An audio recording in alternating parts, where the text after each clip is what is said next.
اگر آپ چاہتے ہیں زندگی میں مطمئن رہیں تو دنیا داروں سے امیدیں توڑ دیں، اللہ اور اس کے رسول سے امید وابستہ کریں۔ آپ کو پتہ ہے دنیا دار کی تباہی کب ہوتی ہے؟ جب انہیں خوش آمدی مل جاتا ہے۔ چودھری کا بیڑا اس وقت غرق ہوتا ہے جب اسے چودھری کہنے والے زیادہ ہو جاتے ہیں۔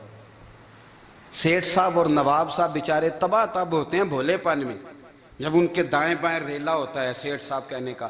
لوگ انہیں کھانا چاہتے ہیں، پیار ان کا نہیں ہوتا، ان کی جیب کا ہوتا ہے۔ محبت ان سے نہیں ہوتی، ان کی کرسی سے ہوتی ہے۔ ضروریات کا پیار ہوتا ہے، تباہ کر دیا جاتا ہے۔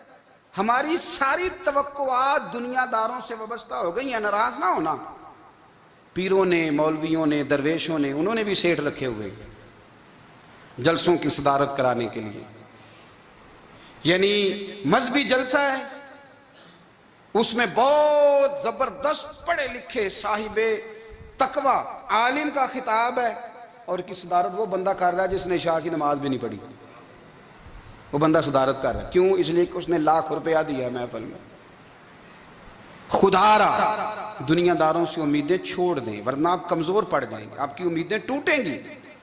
کتنا کمزور ہے وہ شخص جو 2-4 ہزار کے لیے کسی بندے کی چاپلوسی کرتا ہے، اس کے پیچھے بھاگتا ہے، خوش آمدیں کرتا ہے تھوڑے سے نوٹوں کے لیے۔ دکھ سکھ میں کام آئے گا اس کام کے لیے۔ میرے رسول کریم علیہ السلام نے فرمایا، جس نے بندوں کو راضی کرتے کرتے رب کو ناراض کر دیا، اس کی دنیا بھی گئی اور آخرت بھی گئی۔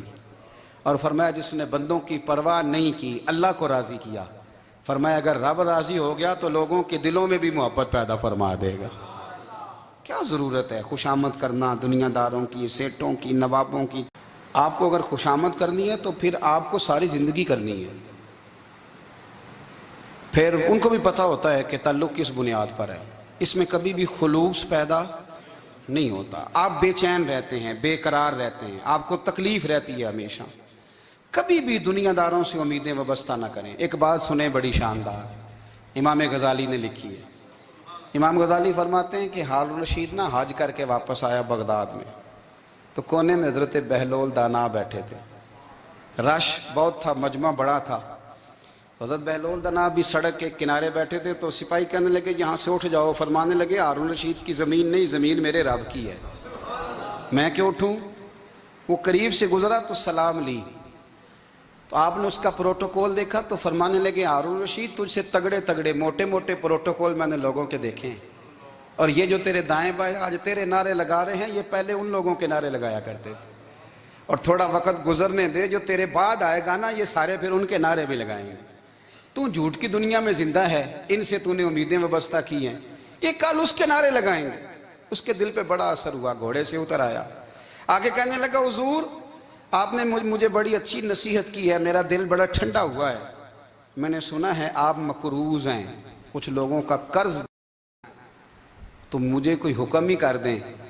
آپ ہنسنے لگے، فرمانے لگے یار تو بڑا ہی بیوقوف ہے، بڑا ہی بیوقوف ہے تو، میں تجھے نصیحت کر رہا ہوں تو مجھے الجھا رہا ہے، حضور کوئی حکم کر دیں۔ کیا خوبصورت انداز ہے رب کریم کے بندوں کا۔ حضرت بہلول دانا فرمانے لگے تیرا رب کون ہے؟ کہا اللہ۔ تو فرمایا میرا کون ہے؟ کہا اللہ۔ فرمانے لگے یہ تو نہیں نہ ہو سکتا کہ اللہ ہارون رشید کو دیتا رہے اور بہلول دانا کو بھول ہی جائے۔ اس کا ارادہ ہوا، ارادہ قدرت ہوا کہ بہلول مقروض رہنا چاہیے۔ اگر وہ چاہتا ہے میں مقروض رہوں تو میں بھی چاہتا ہوں کہ میں مقروض ہی رہوں۔ یہ تو نہیں نہ ہو سکتا کہ تجھے دے اور مجھے نہ دے۔ فرمایا میری تجھ سے کوئی امید نہیں، مجھے جب بھی دے گا میرا رب بھی دے گا، اور وہ دے گا تو پھر انشاءاللہ خزانے کھول کے دے گا۔ دنیا داروں سے امیدیں وابستہ کرنا، لوگوں کے پیچھے، یہ چھوڑ دیں۔ آپ بے چین رہیں گے، بے قرار رہیں گے۔ میں اکثر کہتا ہوں جتنے پھیرے نوکری کے لیے دنیا دار کے دروازے پہ لگائے ہیں نا، اس سے کم دفعہ مسجد میں نفل پڑے ہوتے تو رب اتنی بڑی مہربانی فرما دیتا۔ تیسری بات یہ یاد رکھیں، اگر سکون لینا چاہتے ہیں نا، اگر سکون لینا چاہتے ہو نا تو لوگوں کو ڈسکس کرنا بند کر دو۔ کس کو اللہ نے کتنے پیسے دیے ہیں وہ جانے اور اللہ جانے، کس کو اللہ نے کتنی گاڑیاں دی ہیں وہ جانے۔ اور میں ایک جگہ بیٹھا تھا تو ایک صاحب گاڑی والا گزرا، گاڑی میں بیٹھ کے، اس کا پڑوسی تھا، کہندے تھا منہ ہے کار والا، میں کہ ਉਹਦਾ ਤੇ ਹੈ ਤਾਂ ਹੀ ਬੈਠਾ ਹੈ। ਤੇ ਹੁਣ ਮੈਂ ਕਿਹਾ ਉਹ ਸਮਝਾਣਾ ਸੀ ना ਉਹਨੂੰ, मैं क्या तू ਤੇ मैं हिसाब लाइए भी साढ़े कोल कोई नहीं। देखिए ना अल्लाह ने उसे दी है ना, तो अल्लाह ने चाहा ना वो कार में बैठे, तो इसने फटे पे बैठ के ये तबसरा किया कि मुंह है कार वाला। मैं क्या भी ਉਹਦਾ ਤੇ है ਤਾਂ कार है। क्या ये बहस है? यदि अल्लाह को चाहिए था माज अल्लाह के पहले तुझसे पूछता कि इसे कार देनी है कि नहीं। क्या मतलब फसूल बहस है? उसके पास गाड़ी है, उसके पास कार है, फलाने का पैसा 1 नंबर है, फलाने का 2 नंबर है, फलाने का 6 नंबर है। असल बात के अंदर हसद है, इसको निकालो। हसद करने वाला बंदों पर एतराज नहीं करता, अल्लाह पर एतराज करता। वो कहता है अल्लाह उसे क्यों दिया है, इतना क्यों दिया है, माज अल्लाह। वो अल्लाह की तकसीम पर एतराज करता। हसद करते हो बेचैन रहोगे। हसद आपके दिल को तड़पा के रख देगा। छोड़े, अल्लाह बड़ा करीम है, जिसको जहां चाहता है वहां बिठा देता है। आप कतन इस बहस में ना पड़े कि अल्लाह ने किसको कितना दिया है, कब दिया है, क्यों दिया है। वो बड़ा बेनियाज है। हसद आपको तबाह करेगा। दुनिया में पहला गुनाह जो हुआ था वो हसद था।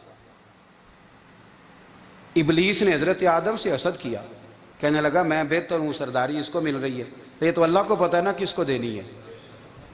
और दुनिया में पहला कत्ल हसद की वजह से हुआ। हाबील काबील के दरमियान हसद का मामला था। खातून का निकाह उससे क्यों हो रहा है, मुझसे होना चाहिए। हसद तबाही करता। आप यकीन करें, यानी दुकानदार के सामने दूसरी दुकान पड़ती है, परेशान हो जाता है। वो कहता है मेरा क्या बनेगा, ला हौला वला कुव्वता इल्ला बिल्लाहिल अलिय्यिल अज़ीम। यानी तेरा क्या ख्याल है कि तेरे हिस्से की रोटी वो खा जाएगा। इतना छोटा दिल। नहीं, तेरा मौक़िफ़ ये है कि तेरे हिस्से का नसीब उस तक चला जाएगा। मेरे रसूल करीम अलैहिस्सलातु सलाम गुजर रहे थे, पतझड़ का मौसम था, खिज़ां का मौसम था, दरख्तों के पत्ते झड़ रहे थे। सहाबा को साथ लेके हुजूर गुजरे और एक दरख्त की टहनी को पकड़ के हुजूर ने हिलाया। सहाबा फरमाते हैं कि छम छम उसके पत्ते गिरे, जमीन पर ढेर लग गया। हुजूर ने फरमाया देखा तुमने क्या हुआ? हुजूर हाँ। फरमाया कितनी तेजी से पत्ते झड़े हैं, सिर्फ तना रह गया है और खाली टहनियां रह गई हैं, कोई हुस्न बचा है? हुजूर नहीं। तो नबी करीम फरमाने लगे जो हसद करता है ना, उसकी नेकियां भी इसी तरह झड़ जाती हैं,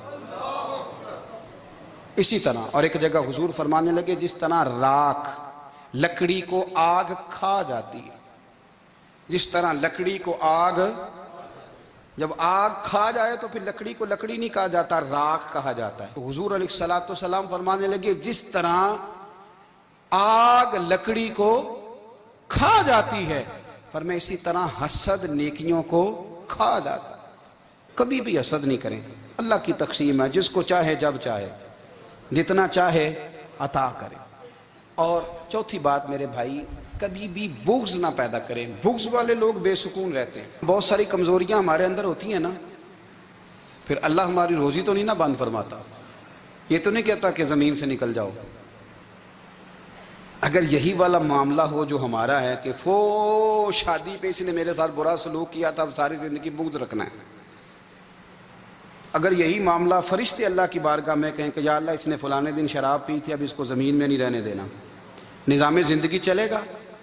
तो अगर अल्लाह हमें माफ़ करता है तो हम बंदों को माफ़ क्यों नहीं करते?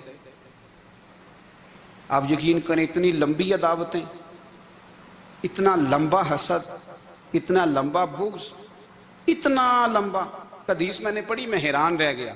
मेरे नबी करीम अलैहिस्सलातु सलाम ने फरमाया अपनी बीवी से कभी बुग़्ज़ ना रखना।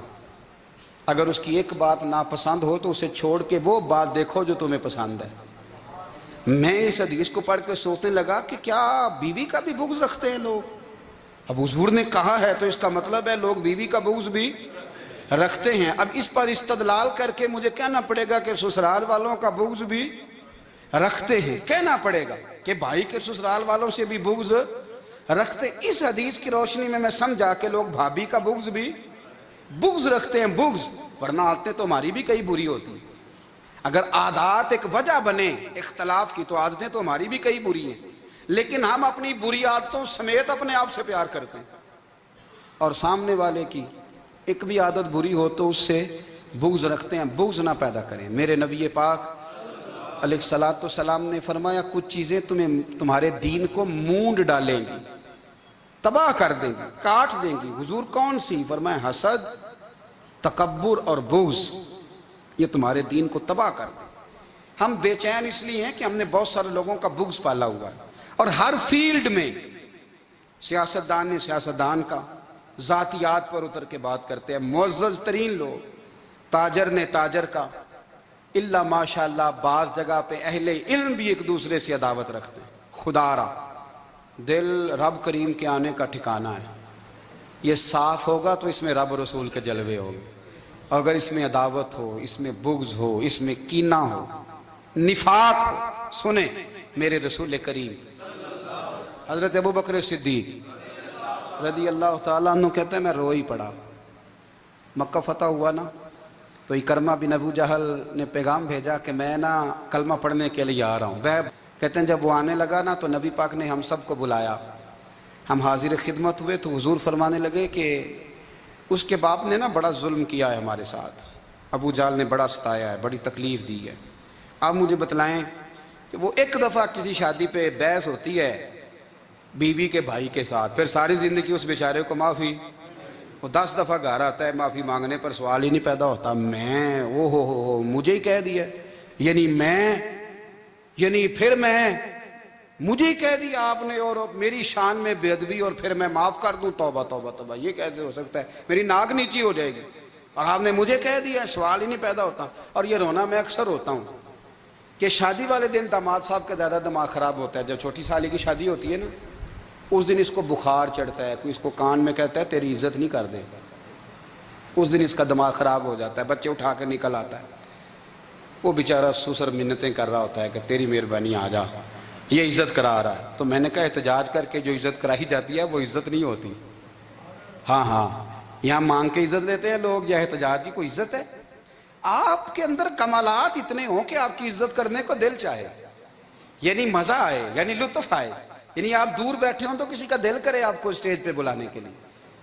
इकरमा बिन अबू जहल कलमा पढ़ने के इरादे से आ रहे हैं, हुजूर अलैहिस्सलाम ने सहाबा को बुलाया। कितनी ज्यादा दावत रखी जा सकती थी माज़अल्लाह। कब से वो चला था जुल्म करने, और उसके बाद उसका बेटा शुरू हो गया।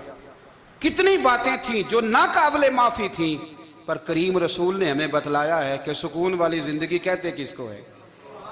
जब सब लोग जमा हो गए तो हुजूर ने फरमाया भाई वो कलमा पढ़ने आ रहा है, उसके बाप ने जुल्म बड़े किए हैं, पर मेरी नसीहत ही है कि उसके सामने उसके बाप को बुरा ना कहे, खबरदार कोई उसके सामने कोई बात ना करे। अब वो कलमा पढ़ने आ रहा है, मुती हो के आ रहा है, बांध के आ रहा है। कहते हैं अल्लाह के रसूल ने ना काफी देर तक खुतबा दिया, ब्रीफिंग दी, बात समझाई। जनाब सिद्दीक अकबर कहते हैं मैं रो पड़ा। एक सहाबी मुझे कहने लगे तुम्हें क्या हुआ? तो मैंने कहा मैं मुस्तफ़ा की रहमत पे रो रहा हूँ। देखो किन के लिए हुजूर ग्राउंड बना रहे हैं, देखो किन के लिए हुजूर तैयारी कर रहे हैं, जिन्होंने सारी जिंदगी दुश्मनी की। खुदारा ये अंदर से अदावतें निकाल फेंको। ओ भाई इतना तो लंबा टाइम ही कोई नहीं, तो मेहरबानी करें। एक तो अगर आप मुतमईन रहना चाहते हैं तो कभी कभी ना मस्त हो के जिक्र इलाही करें। मस्त हो, वो वाला जिक्र नहीं जिसमें आप मोबाइल भी देख रहे हैं और कहानियाँ भी। मेरे सामने को बंदा जुमे वाले दिन या तकरीर के दरमियान तस्बीह लेके बैठ जाए तो मैं उससे पूछता हूँ तू दो काम एक टाइम जिक्र पे करना है। मेरी भी बात सुन रहे हो, तस्बीह पढ़ी तो मुमकिन ही नहीं। तस्बीह तो तस्बीह है, जब वो होगी तो फिर कोई और काम सवाल ही नहीं पैदा हो। एक तो जिक्र करें महव हो, दूसरी बात हकीकत का सामना करें। आप अगर मुतमईन रहना चाहते हैं तो हकीकत पसंद बने। तीसरी बात हसद छोड़ दें, दूसरों को डिस्कस करना छोड़ दें। आप ये देखें कि अल्लाह ने मुझे क्या कुछ दिया, उस पर राजी रहें। और चौथी बात अदावत छोड़ दें, सीने में कीना छोड़ दें। आपकी ज़िंदगी मुतमईन हो जाएगी, आप खुशहाल रहेंगे। वो जो आप लफ्ज़ कहते हैं ना कि मैं बोर हूँ, मैं परेशान हूँ, उससे आप निकल आएंगे। अल्लाह हमें महबूब की ग़ुलामी में ज़िंदा रखे, ग़ुलामी में मौत।